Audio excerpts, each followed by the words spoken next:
So চলো আজকে আমরা মোটামুটি আনপপুলার বাট ইম্পর্ট্যান্ট একটা টপিক নিয়ে আলোচনা করব। এই টপিকটা খুব একটা প্রশ্ন আসে না বা একটু একটু তুলনামূলকভাবে কম প্রশ্ন আসে, কিন্তু বেশ ইন্টারেস্টিং। অ্যান্ড এটা যদি আমরা বুঝতে পারি আমার মনে হয় খুবই মজাদার একটা টপিক। বুঝা পড়তে পারলে এটাও অনেক ভাল লাগবে। তবে প্রশ্ন কম আসার কারণে এটাকে আমরা একটু গুরুত্ব কম দিই। তবে গুরুত্ব কম না দিয়ে এবার যেহেতু এইচএসসি 26 অনেক বছর পর ফুল সিলেবাস নতুন কিছু প্রশ্ন অ্যাড করার চেষ্টা করবে, তাই জন্য এই টপিকটাকেও ইম্পর্টেন্স দিয়ে একটা সুন্দর একটা ভিডিও বানাচ্ছি।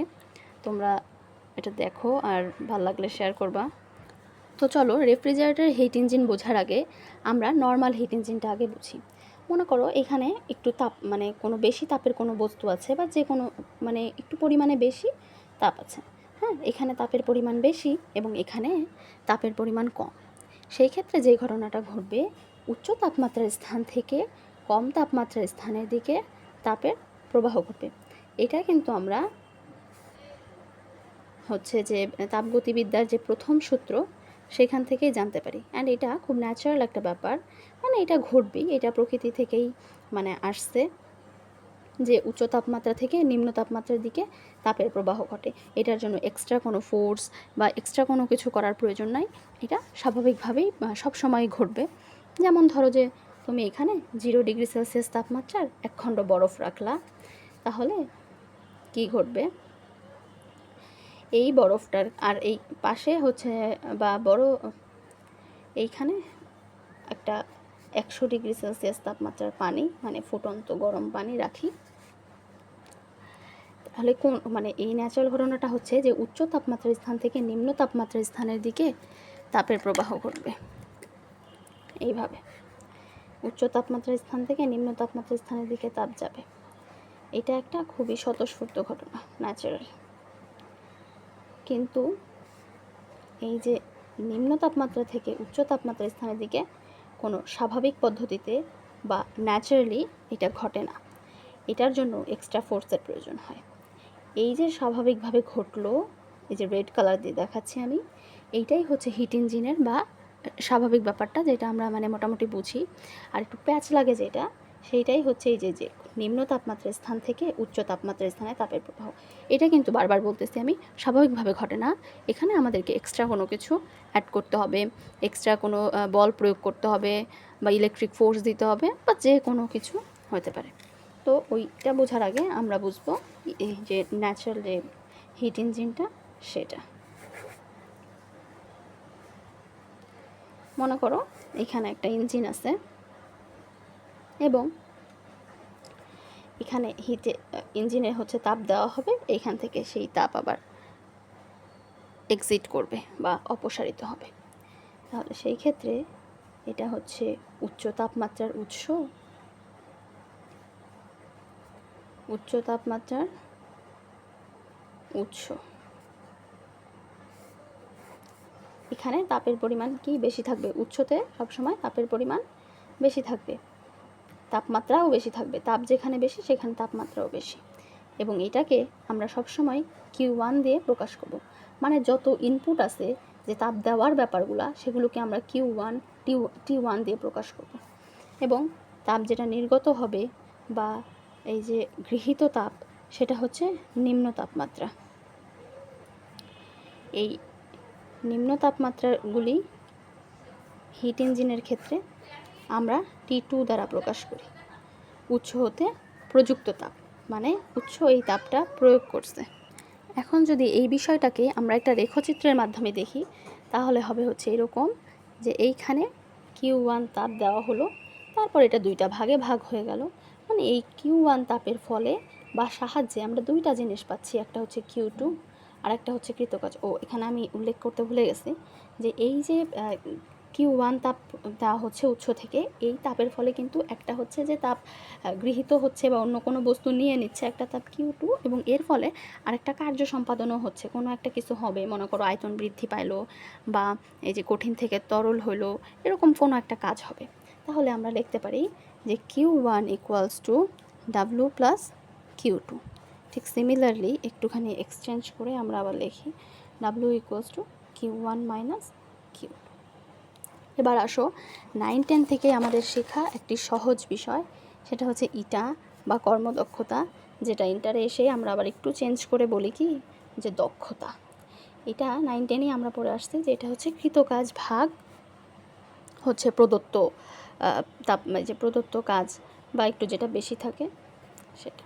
এটা কিভাবে লিখি যে গৃহীত তাপ বা উৎস হতে প্রযুক্ত তাপ, উৎস হতে প্রযুক্ত তাপ।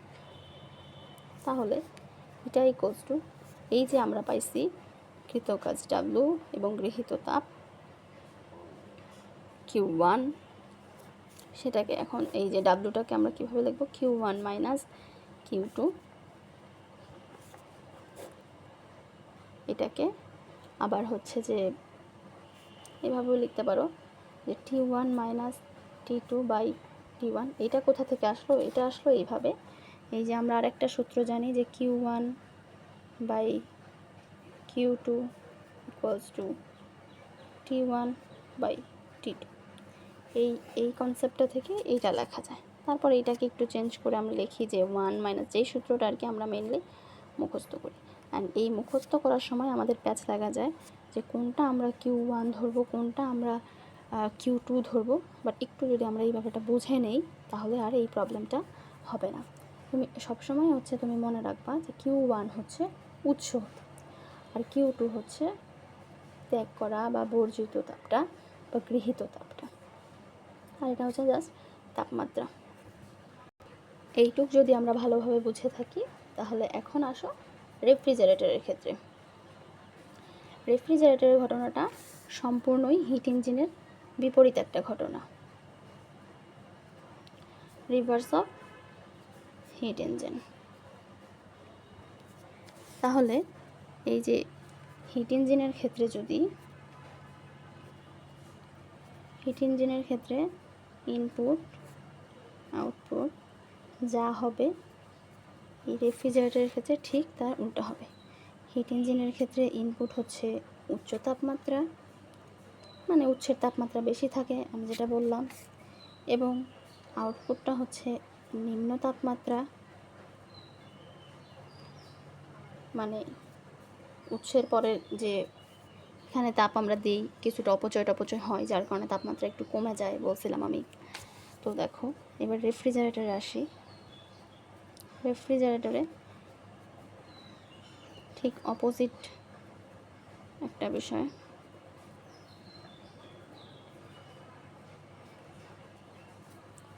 এবার ইনপুট হবে হচ্ছে নিম্ন তাপমাত্রা। এটা কিন্তু সরাসরি এরকম হচ্ছে আমরা মুখস্থ করে ফেলতে পারি, মুখস্থ আর কি, মানে আমরা এভাবে ভাববো যে হিট ইঞ্জিনে যা হয়েছে ঠিক তার অপোজিট ঘটনা হচ্ছে এই রেফ্রিজারেটরের ক্ষেত্রে। কিন্তু এক্ষেত্রে অনেক সময় প্যাচ লাগে বা আসলে মনে শান্তি পাওয়া যায় না এইভাবে চিন্তা করলে।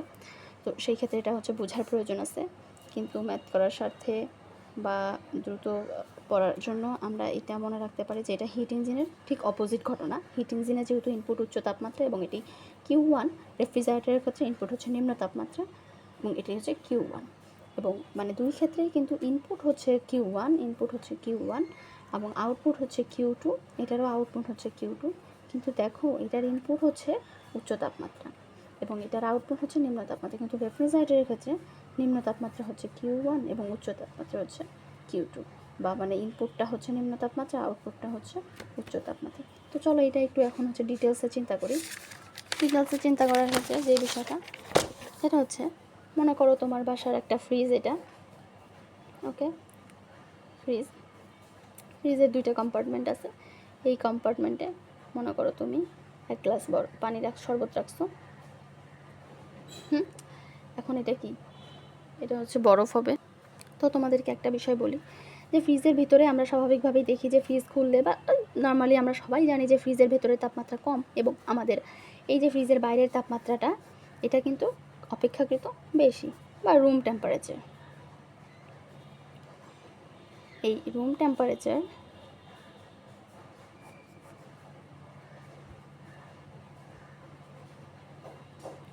রুম টেম্পারেচার 25 ডিগ্রি সেলসিয়াস, আর ফ্রিজের তাপমাত্রা কম, এটা হচ্ছে বেশি, মানে এটা হচ্ছে উচ্চ তাপমাত্রা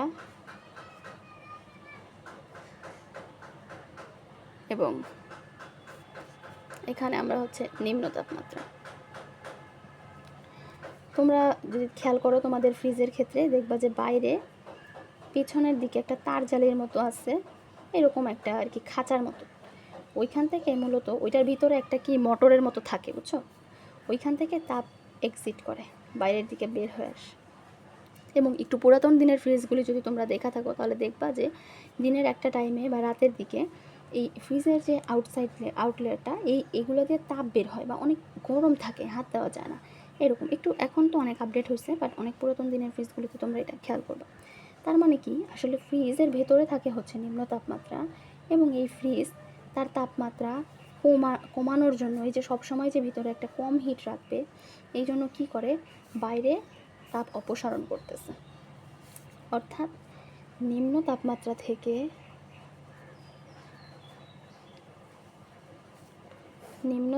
থেকে উচ্চ তাপমাত্রার দিকে এই যে আসাটা, আর এই ব্যাপারটা কোনো ন্যাচারাল কোনো কিছু না, এটা নন স্পন্টেনিয়াস একটা ঘটনা, একদমই স্বতঃস্ফূর্ত না, স্বাভাবিকভাবে এরকম ঘটনা হয় না। এটার জন্য কোনো ফোর্স দিতে হবে বা কোনো কিছু একটা করতে হবে, এক্সট্রা কোনো কিছু অ্যাড করতে হবে, যেটা আমি বারবারে বলছি। তো ফ্রিজের ক্ষেত্রে হয়তো বা ইলেকট্রিক কোনো ফোর্স বা কোনো কিছু দেওয়া হয়। তো আসো এটা এখন আমরা রেখাচিত্রের মাধ্যমে দেখি।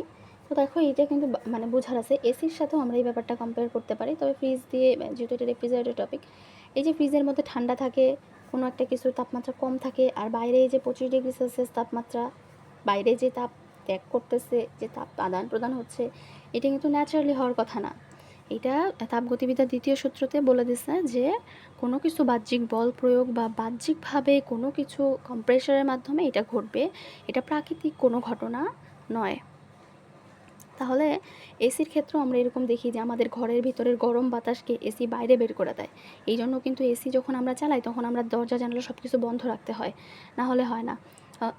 বা মানে আর কি বেশি বিল উঠে বা এই টাইপের একটা জিনিস আমরা চিন্তা করি। তো দেখা গেছে যে তখন ঘরের ভিতরে সব ঠান্ডা বাতাস জমা করে, আর বাইরের বাতাসকে যে এই যে ঘরে থেকে গরম বাতাসকে বাইরে বের করে দেয়। কিন্তু এটা হওয়ার কথা উল্টা, যে গরম বাতাস ওই ঠান্ডার দিকে যাবে, যে গরম বাতাস ঠান্ডা বাতাসটাকেও গরম করে ফেলবে, কিন্তু না। এই যে এই প্রক্রিয়াটা এসির ক্ষেত্রেও, এটার জন্য কিন্তু একটা বাহ্যিক বল বা ইলেকট্রিক ফোর্সের প্রয়োজন হচ্ছে। তো চলো এই বিষয়টা আমি রেখাচিত্রের মাধ্যমে দেখাই। প্রথমে হচ্ছে নিম্ন তাপমাত্রার উৎস। নিম্ন তাপমাত্রার উৎসকে আমরা সব সময় Q1 ধরবো, কিন্তু এই দেখো রেফ্রিজারেটরের ক্ষেত্রে এই Q1টা হয়ে যাচ্ছে হচ্ছে নিম্ন তাপমাত্রার। আর এবার এখান থেকে আসতেছে হচ্ছে উচ্চ তাপমাত্রার দিকে, উচ্চ তাপমাত্রায়। এবং এইবার এটা হচ্ছে Q2, পরেরটা সবসময় Q2 T2 এবং প্রথমটা সবসময় Q1 T1। এবং এইবার এইটার ক্ষেত্রে একটু উল্টা যাচ্ছে, মানে নর্মাল হিট ইঞ্জিনের চেয়ে একটু উল্টা হবে সব কিছুই।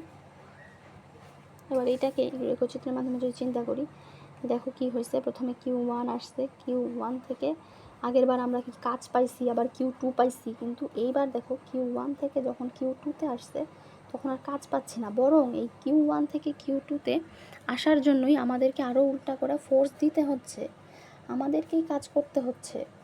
আর এই হচ্ছে যে যখন নর্মালি তাপ ইঞ্জিনের ক্ষেত্রে, কোথায় গেল, তাপ ইঞ্জিনের ক্ষেত্রে দেখো Q1 থেকে আমরা এমনিতে Q2-তে একটা তাপ পাইছি, আবার একটা কাজও হয়েছে, দেখছো দুইটা জিনিস পাইছি, যে Q1 = W + Q2। কিন্তু রেফ্রিজারেটরের ক্ষেত্রে এরকম না। রেফ্রিজারেটরের ক্ষেত্রে এই যে Q1 থেকে আমরা Q2-কে পাবো, এই জন্য আমাদেরই আরও বল প্রয়োগ করতে হবে, আরও কার্য সম্পাদন করতে হবে। অর্থাৎ Q1 = W + Q2 বা W = সরি একটু ভুল হয়ে গেছে, মানে এই Q2টা পাওয়ার জন্যই তো আমাদেরকে এই দুইটা কাজ একসাথে সম্পন্ন করতে হইতেছে।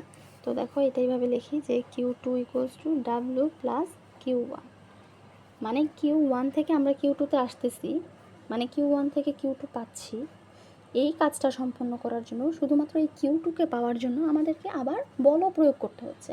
মানে Q1 আর Q1 আর W এই দুইটা জিনিস অ্যাড হয়ে আমরা Q2 পাচ্ছি।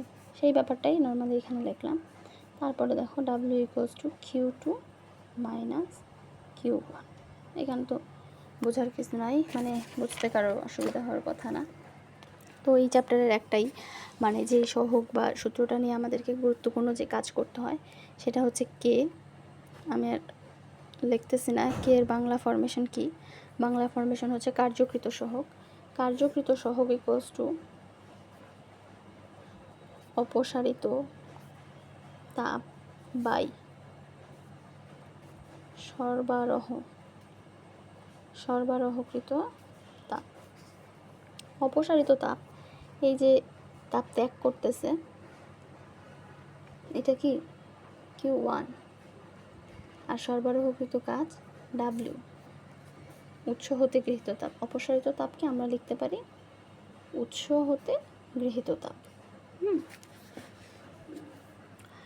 এখন অপসারিত তাপ হচ্ছে উৎস হতে গৃহীত তাপ হচ্ছে Q1 আর সরবরাহকৃত তাপ W সমান সমান Q1 বাই ডাব্লুকে আমরা এই যে এখান থেকে লিখতে পারি W equals to Q2 minus Q1।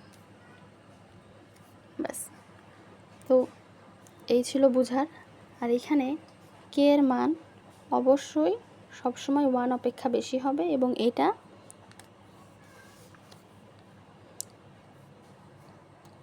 এটা 2 থেকে 6 এর মধ্যে থাকবে।